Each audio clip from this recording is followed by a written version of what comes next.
with us on this edition of Spectrum. We're coming to you live on Radio 1 FM 90, which is broadcasting from the central building here in the heart of our city, Kampala, along the Store Street.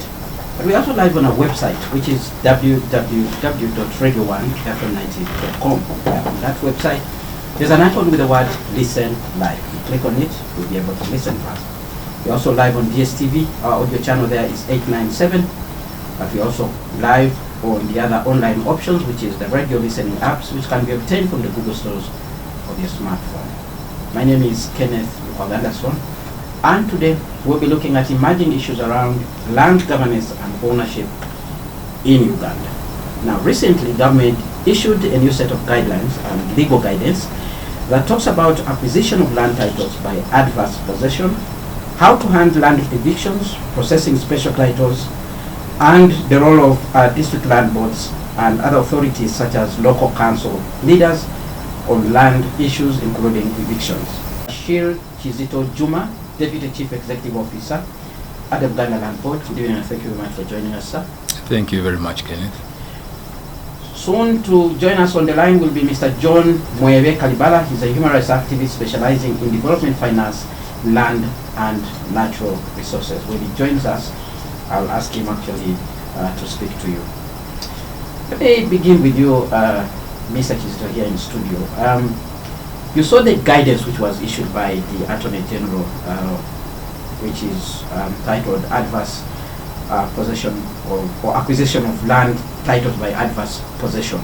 As a key stakeholders in the issues of land, given your mandate as the Buganda Land Board, what would be your reaction to that, or what is your understanding of that particular guidance given by the Attorney General? We appreciate that the guidance is rooted into the Registration of Titles Act, so it is not something new, but rather something already that is part of our existing legislation. And as Buganda Land Board, our position has always been that the issues are actually not with the legislation in the country. There is adequate legislation for almost every issue concerning land management in the country. But issues are to do with the interpretation, issues are to do with the implementation of the law. So specifically, when we delve into the issue of acquisition of land titles by adverse possession, the law is actually clear. The law is saying that anybody who has been in possession of land and the owner has not challenged that possession, that ownership, if they do so for over 12 years, then they should walk to the Register of Titles and apply to have a land title.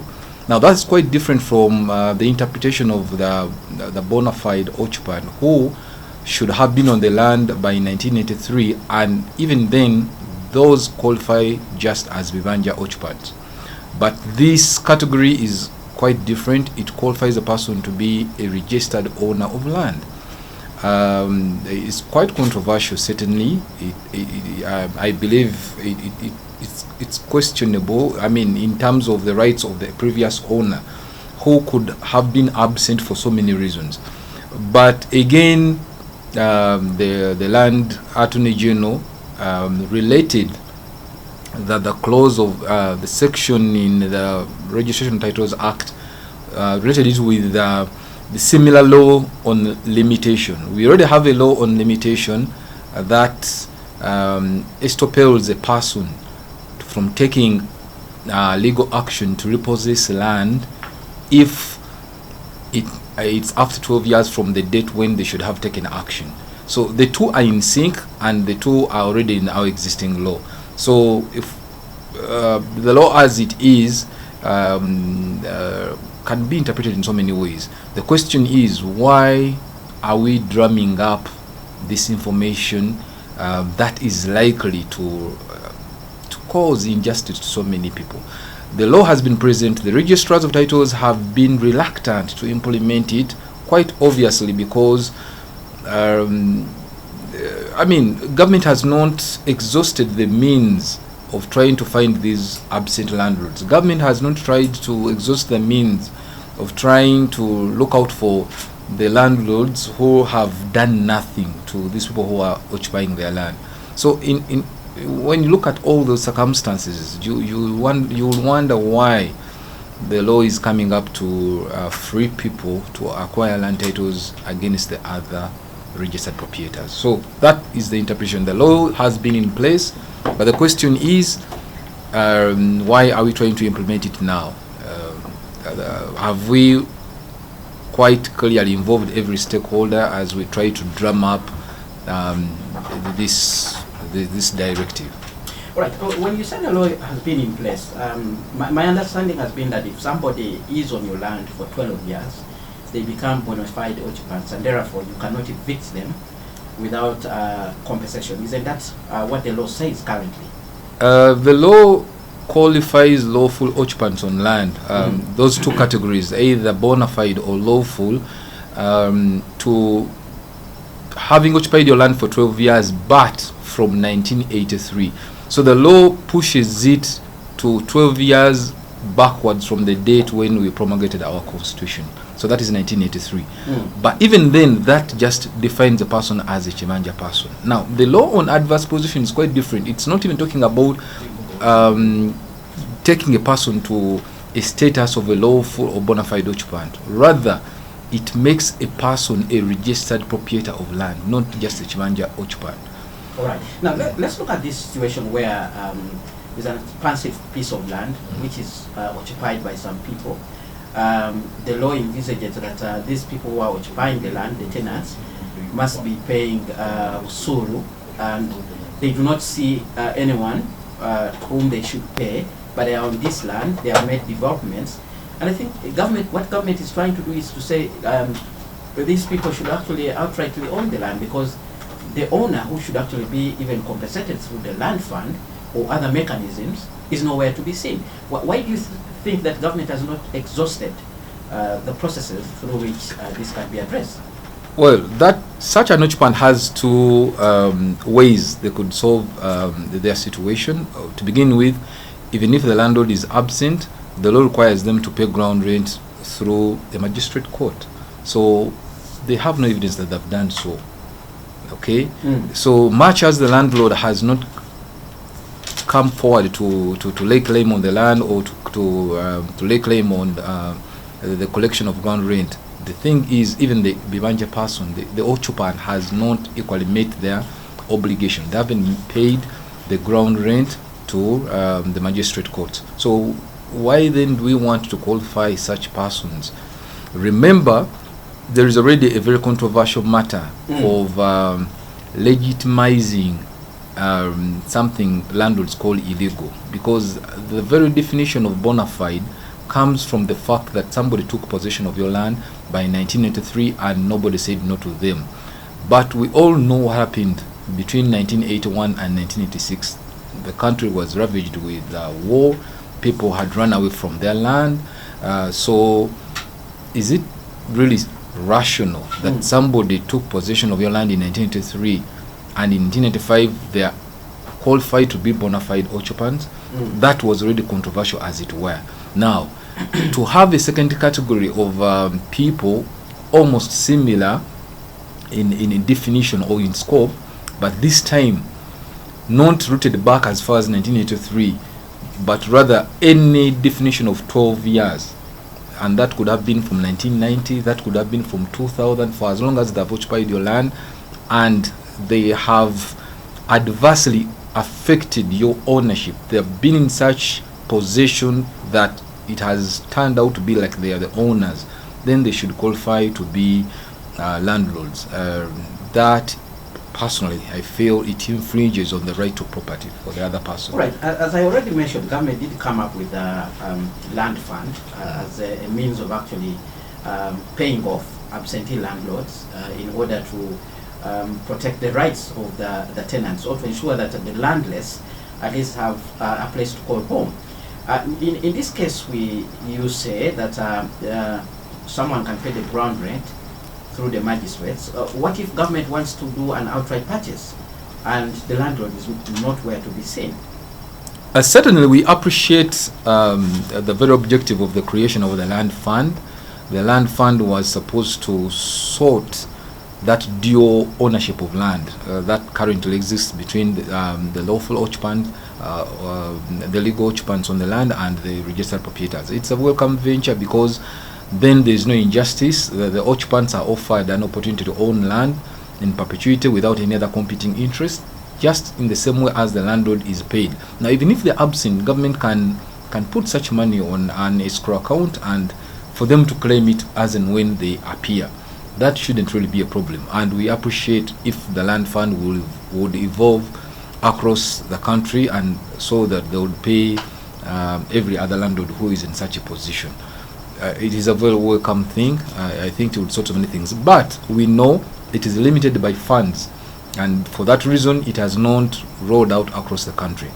But as Buganda Land Board, we're saying that is not the ultimate solution. That is not the only solution that can solve this this animosity between landlords and tenants.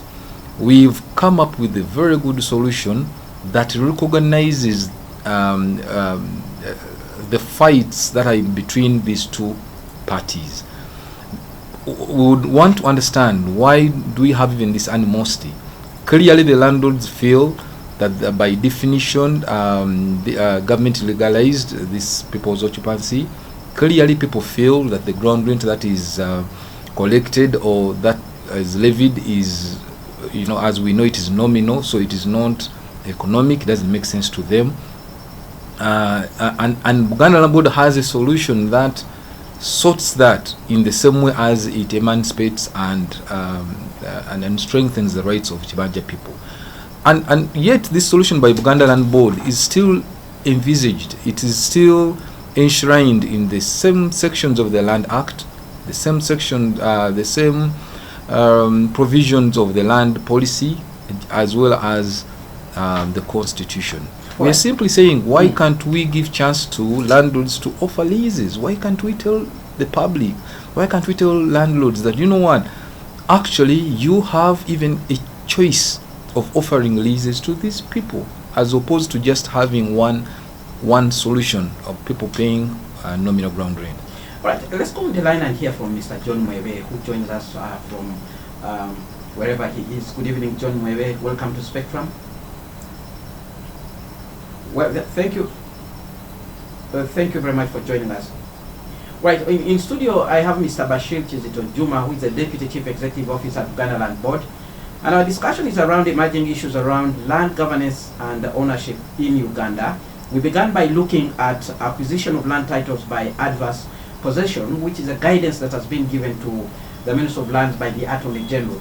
As somebody who deals with issues of land governance and ownership from time to time, what's your take on this guidance given by the Attorney General?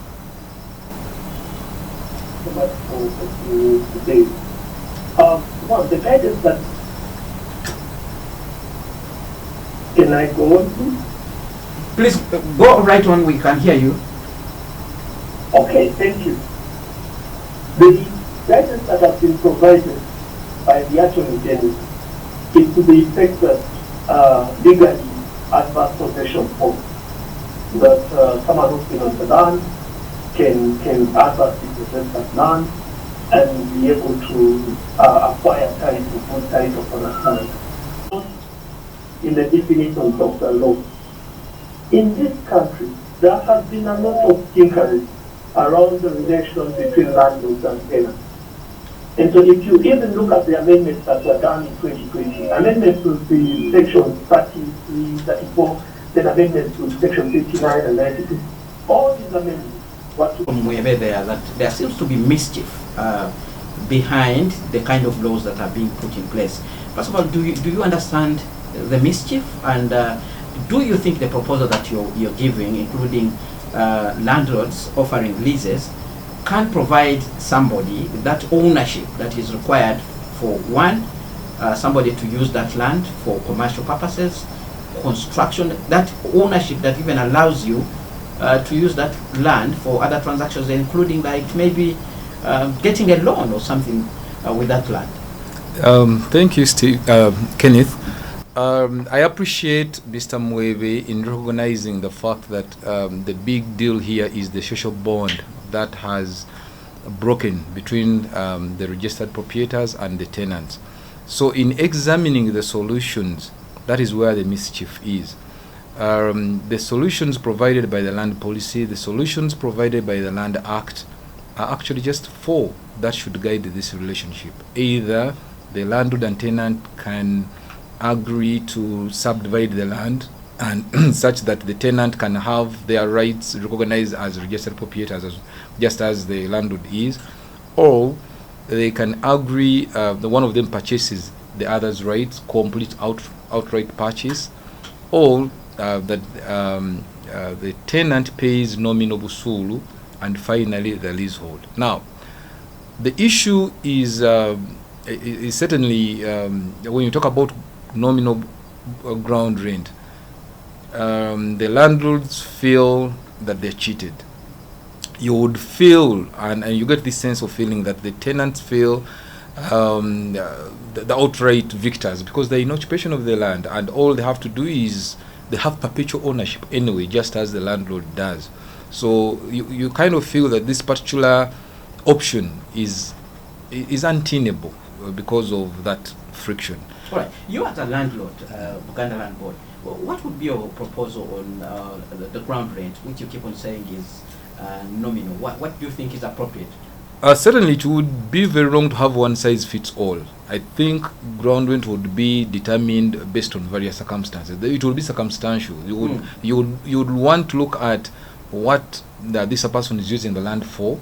I don't think it is fair that somebody is has something they're using the land for and they're reaping several millions of money, and then all they have to do is to pay 50,000 if the land is in the city. I don't think that is fair. So we would need to consider a formula that considers size, a formula that considers the different market values where the land is located, and come up with such a figure that would take into consideration such matters. But when you look at the leasehold offers a breakaway from all this. To begin with, it doesn't talk about nominal ground rent. It talks about a rent that is commercially determined, but discussed and agreed between the tenant and the landlord, such that everyone feels they're offering value for money. That is one. But the biggest fear with leases is that actually at the end of the lease, then there is the reversion to the owner, and that is the biggest problem for the tenant. Now, what Buganda Land Board has done is to say at the end of the expiry of the lease, the reversion has been discussed, and we are saying at the end of the expiry of the lease, the tenant has similar rights they had before the lease. So, as long as they remit, as long as they continue paying ground rent, if the term expires, then they automatically revert to Chibanja owners. Now, that is a solution that even government has not provided for the leases they are offering the tenants. And I think we should explore such, because it meets the demands and expectations of the registered proprietors in the same way as it meets the questions posed by the tenants, because they want to be secure with their tenancy. Right. Mr. Mwewe did speak about the issue of mischief. I think we need to go back to him to explain that. Mr. Mwewe, where do you see the mischief? As government says, it's actually working towards protecting the rights of the tenants, who are so many, and sometimes being mercilessly evicted and kicked around by the landlords.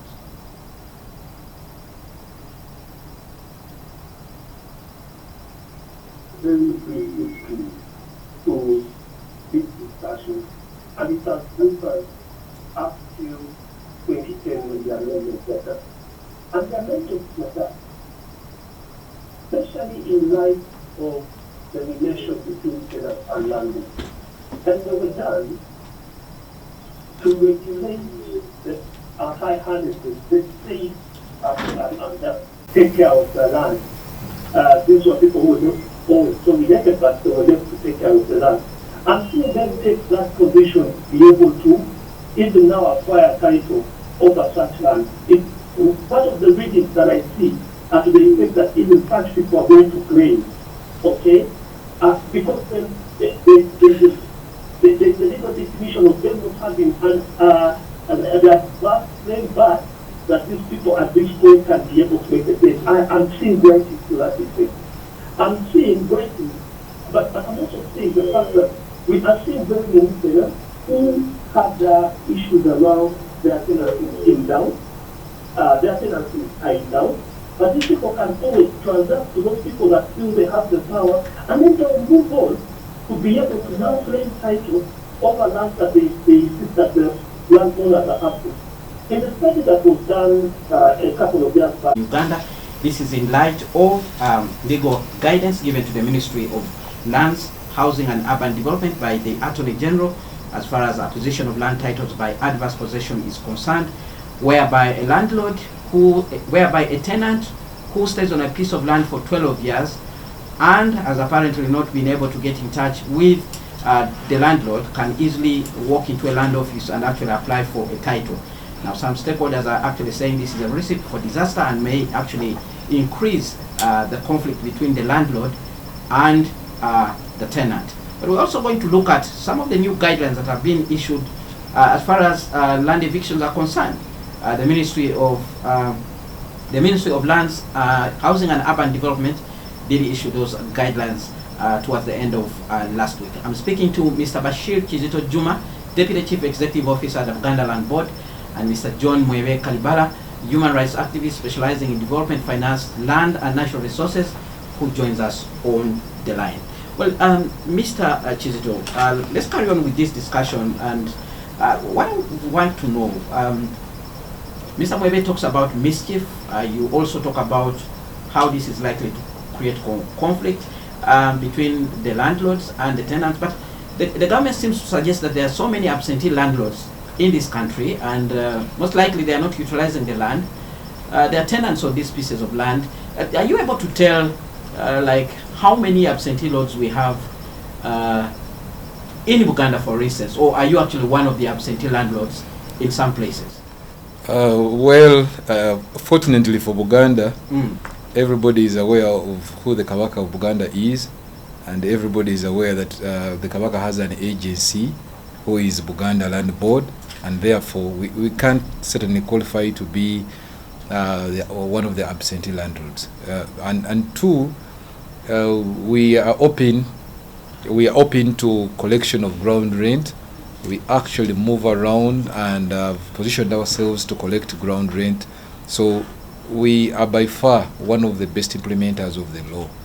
But you see, Kenneth, the issue is we've had various legislations, we've had various amendments, we've had various practice notes, we've had various guidelines, all trying to solve something, all trying, if you want, to sort the issue of this relationship such that we don't have evictions anymore. But at the end of the day, we still have these evictions, and we wonder if government has even taken time to study why, despite having the very good laws, why the same problems still exist. We don't think they are going to be solved by having new legislations. You share with us from your experience. Maybe the government will be able to pick your advice on this issue. Because quite clearly, you wonder if what they're suggesting is only theoretical or practical. If you look at the practice guidelines by the Chief Justice on evictions, how court orders should be obtained, how they should be implemented.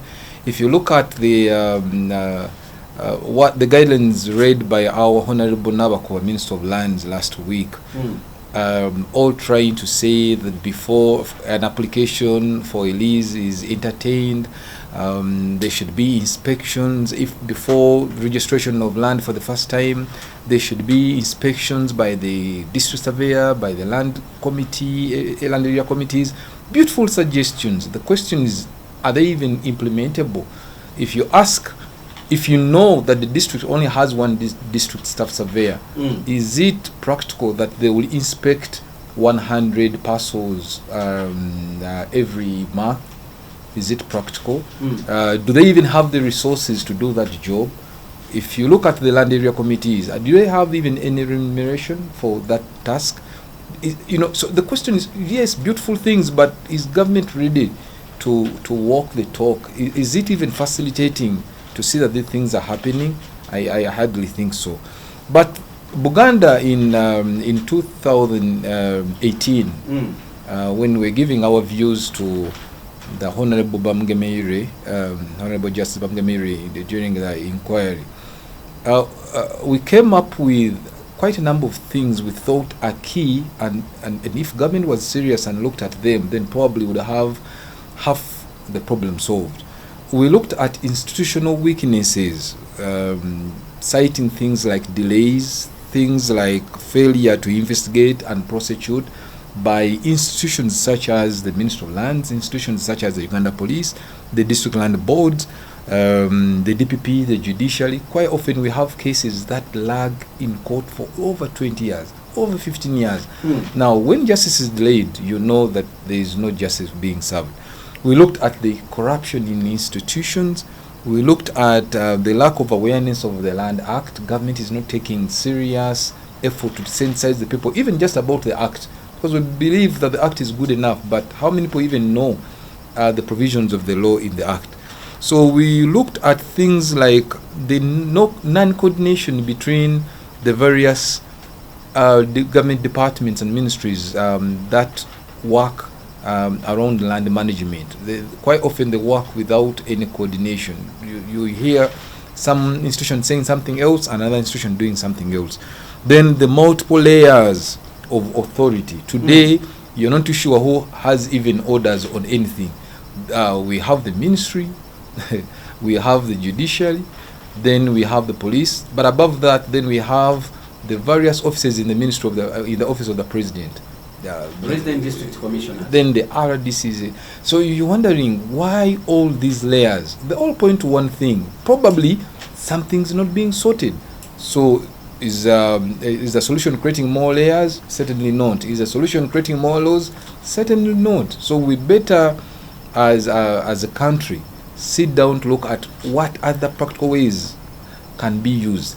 Do we have best case studies? Do we have best examples? Buganda Land Board is doing it in Buganda. Why is it that we're not having the Kabaka evicting his tenants? So why is it that Kabaka is not hiding away from collecting busul? How is it that the relationship between the Kabaka and his tenants is cordial? So why can't we pick a leaf from that relationship as a country and try to implement, then try to think that the solution is actually having more laws? The simple questions you've asked today. Do we know even how many landlords are absent? The question is, do we even know how many Bibanja tenants we have in the country? So we're talking about a problem whose even statistics we don't have. We don't have an inventory of these tenants. We don't have an inventory of the absentee landlords. And like John said, we're not even too sure that they're absent. Maybe they are because of the existing conditions today. The tenants want to hack them. We've had situations where tenants have killed landlords. So maybe they're not just absent. Maybe they're hiding. They're hiding. So we must critically look at examining the current legislations and then try to look at where else has success been achieved. Then try to come up with a solution that is very practical and something that will be long-lasting to this country. Well, Mr. Wehebe, you did peruse through the guidelines which were given by Minister Nabakova. One of the issues they actually want to solve is the issue of double titling, where people have same title for the same piece of land. It has become a source of confusion. There's also an issue of evictions. What time should people be evicted? On what basis? Who should verify the court order? All those issues are provided in that particular guidance. What would you say about that effort by the ministry and the government as a whole? So I think the bit of the absentee landlord is something bigger than we are looking at. The other thing is the discussion around adverse possession is in the advice that was provided by the Attorney General. They talk about adverse possession and unregistered land. So unregistered land is in very many forms. There are not people have to have this land, but there is also customary land.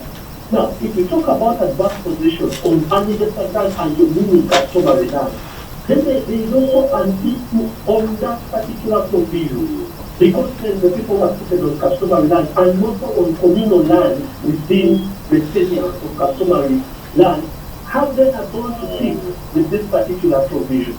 But coming back to the issue of titling and the issue of eviction, I remember a few years back when the ministry itself came out to prosecute, I think, the court prosecuted 3 of the top people in the ministry because of the issue of double titling, and it was clear that it was an institutional problem. But also the other thing about double titling, and that I see emphasized in the communique by Honorable Nalakola, is the aspect of people doing desk work and not doing the inspection of the ground. They are providing titles without doing the visiting locals. And so, Oshibamashi was saying, provide money to these institutions, provide money to the staff there, provide money to the area land committees, provide money to these people, remuneration, but also facilitation, to be able to do the inspections at the site, whereas before they can offer these titles. Because most of the time, these people go and offer titles on land, where there are already people who are utilizing that land, but they haven't gone to the site to know that I'm offering a title, but there's already customer on this site. Who is the person who has the equitable interest of this land? So these are all things that have to go with remuneration of the land conflicts that are involved in this process, facilitation of these officers, so that they visit the lands that they are offering titles to.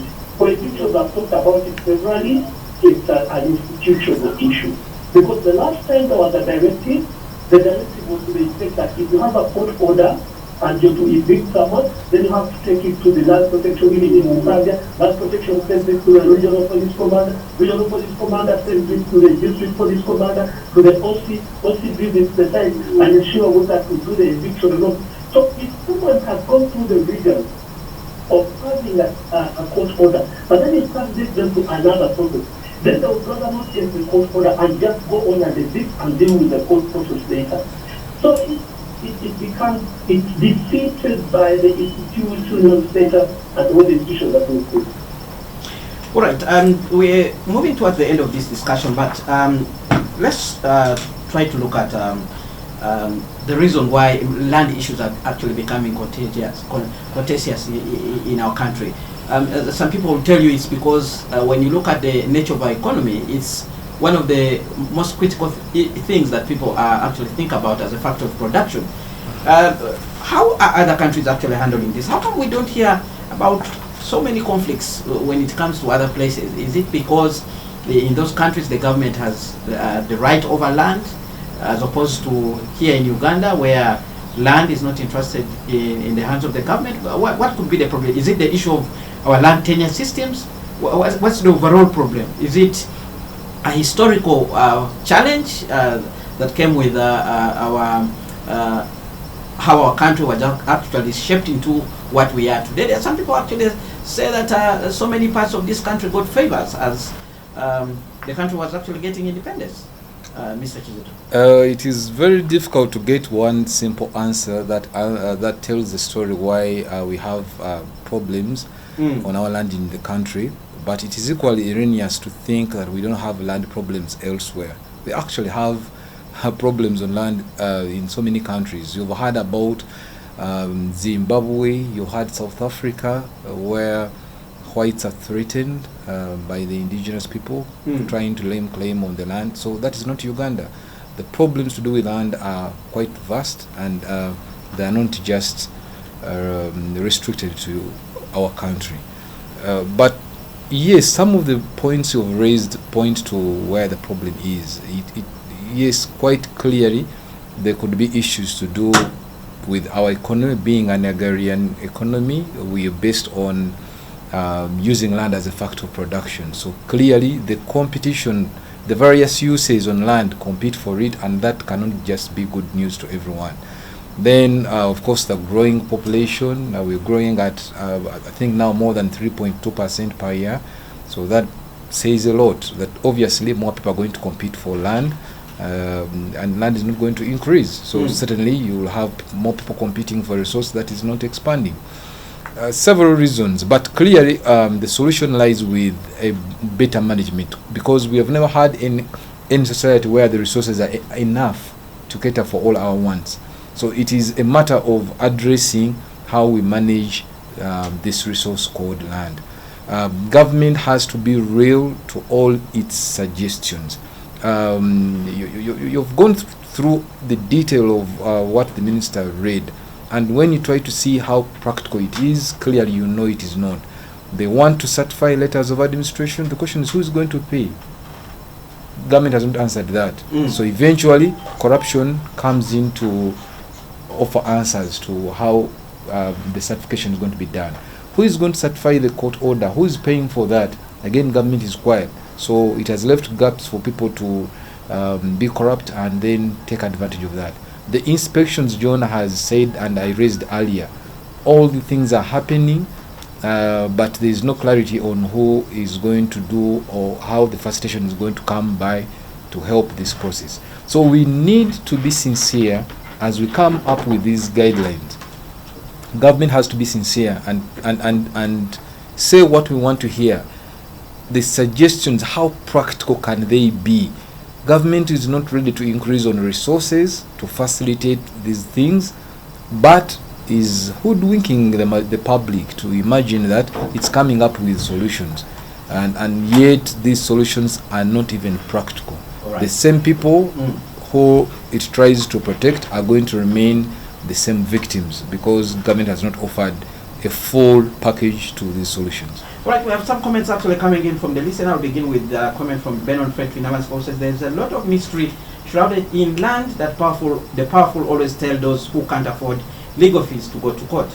The process seems to favor those who have money to move in courts. And he says, thank you for the show.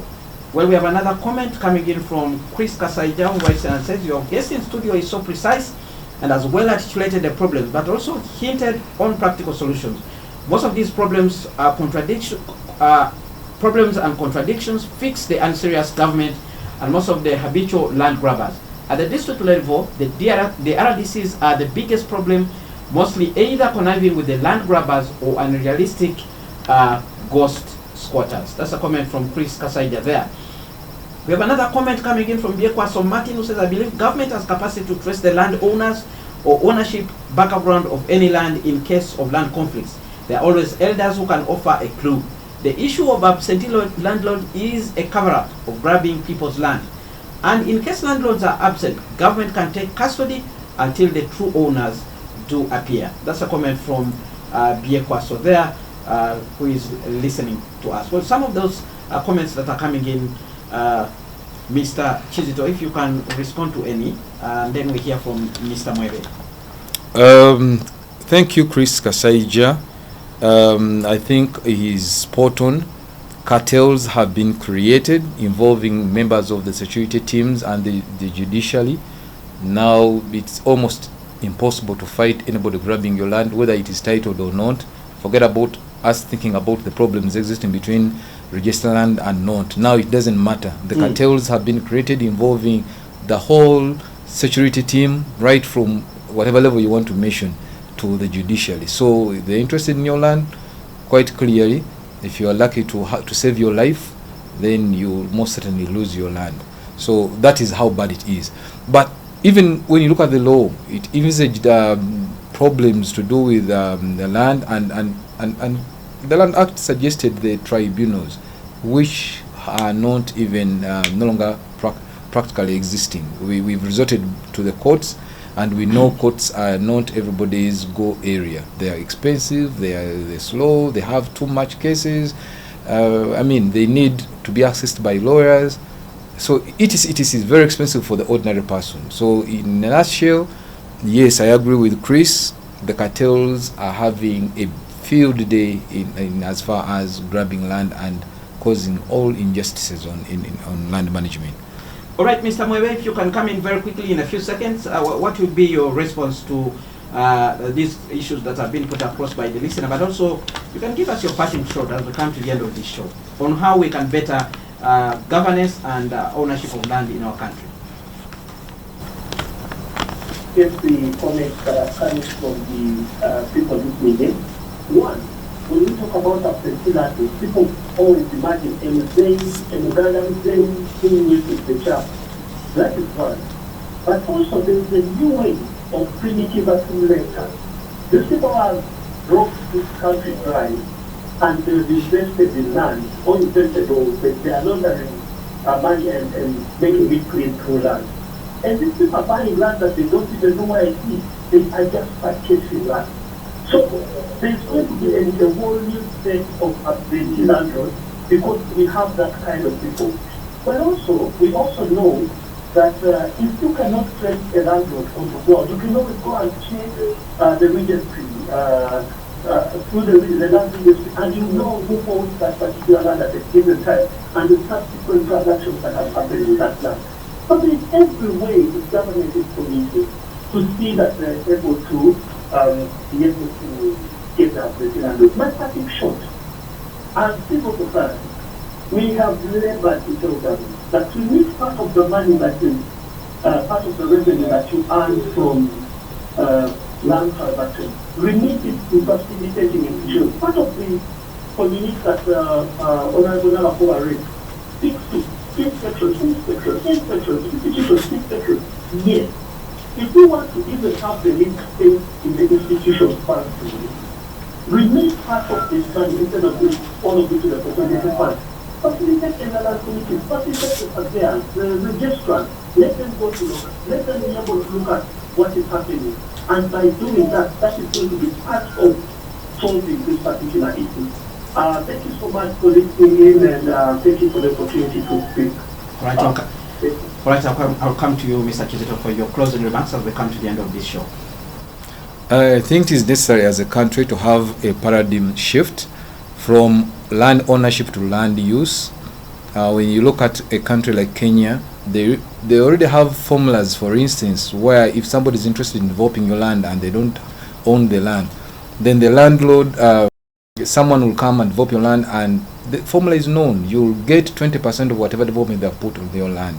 Government has facilitated such arrangement, and now it is no longer important just to own land, because you know you can actually let somebody come and develop your land because you know you're going to own 20% of whatever they put on your land. So such things are what should be the preoccupation of the government, to have this paradigm shift from ownership to use.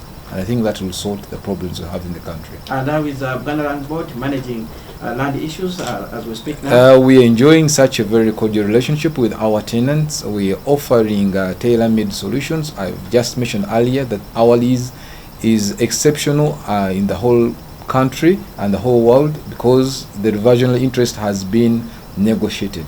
We offering clients an opportunity to get certificates of occupancy. We collect busulu, and yes, we understand that we are not just an institution managing land, but we maintain the social bond between the landlord and the tenants. These are our people. All right, with that we come to the end of Spectrum. Let me thank you very much, my dear guests, for making time to actually come to studio to discuss with us, and also thank you, Mr. Mwebe, for staying on the line. Thank you very much, dear listeners, for writing in, contributing to this discussion. Tomorrow, same time, another topic of discussion will be on air, but up next, we're going to have the news in English with Ms. Josephine Dadano. Thereafter, we'll have the Soul Train with BB Jr.